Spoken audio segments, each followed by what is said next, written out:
Man before the fall. I want to start with a simple question, but I think it's a very important one. How do you understand the human being?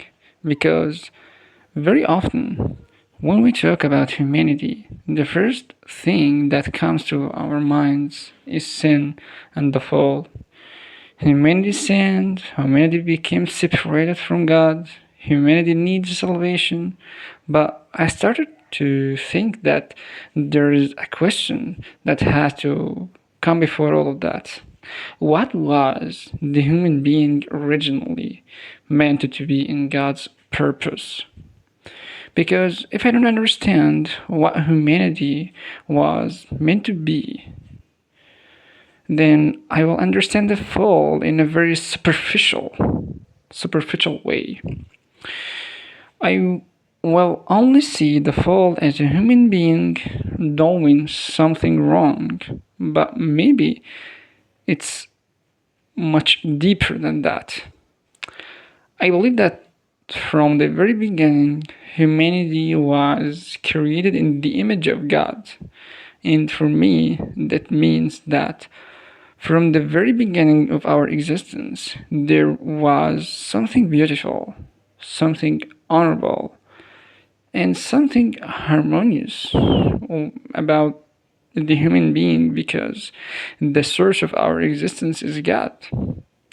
And when I say that humanity was created in the image of God, I don't mean only a certain shape or a certain quality in us. I mean the whole human being, our existence, our relationship with God, our ability to love, our ability to know God, our place within creation, in the life we were created to live. So the human being was not simply another creature existing in the universe. We were created to live in relationship with God, and that's why I really like the idea that in the beginning, humanity was already tasting the joy of the kingdom, because that makes me see paradise differently. Paradise was not simply a beautiful place where Adam lived. It was a state of communion with God. Humanity was already experiencing something of the life we were ultimately created for. It was a life of beauty, harmony, righteousness, and dignity. Humanity had a kind of royal dignity because we were created in the image of the King himself. And this leads me to something very important. The human being cannot become fully what he is meant to be apart from God. I don't think that a complete human being in myself and then simply add God to my life as something extra. No. I was created to live in God. My very existence is connected to Him. And that's why when I turn away from God, the problem isn't simply that I broke a commandment. The problem is that I have started living against the very purpose for which I was created. And this completely changes the way I understand the fall. The fall is not simply I did something wrong. It's deeper than that. Humanity moved out of harmony with God. The image was not simply erased, but humanity was no longer living as it was created to live. Life was broken, the relationship was broken, the harmony was broken, and humanity began looking for a life away from the source of life. And because of that, I have also started to understand repentance differently. I don't I don't want to see repentance only as I did something wrong, so I need to apologize. Of course, admitting our sin is important, but repentance is deeper than that. The word for repentance in Greek is metanoia, and I think this gives us much deeper understanding of what repentance really means. It's not simply being sorry for what I did. It's a change of mind. It's a change of, of our nous, and it's also a Greek word, a transformation of the inner person, and a turning of my whole being toward God. This word, nous, means our whole being, our mind.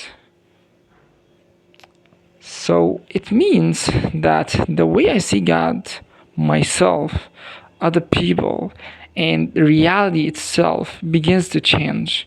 And because my way of seeing reality changes, my life begins to change as well. So repentance is not merely a negative experience of guilt. No, it's also a movement into illumination. I begin to see differently. I begin to understand differently. I begin to live differently. The darkness in which I was living begins to give way to light. And this is why I don't see repentance simply as a punishment or regret. I see it as the beginning of healing and illumination, a return of the whole person toward God. So repentance is returning to God, returning to the source of life, returning to the life we were created to live. So repentance is not simply about having less evil in my life. It's about turning my whole life back toward God. And this also helps me understand that knowing God is not simply about having information. I can know many things about God and still remain the same person. But true knowledge has to enter into my life. If I understand that humanity was created in the image of God, then that has to change the way I see myself. It has to change the way I see other people. It has to change what love means to me. It has to change what repentance means to me. And it has to change the way I understand my whole life. Because when truth truly enters a person, it's supposed to become life. So in the end, I think the most important question is not only what happened to humanity after the fall, but first, who was the human being in the beginning, and what kind of life did God intend for us? Because when I understand the humanity was it was created in the image of God, created for beauty and harmony, created for communion with God, and created to live a life of dignity and the true life, then I can begin to understand how tragic the fall really was. And I can understand why salvation is not simply about God forgiving my sins and that's it. Salvation is about humanity returning to God, and beginning to recover the life we were created to live. In the end, I don't simply want to get rid of sin. I want to return to God because I was created to live in Him. Sure, you're listening at your time.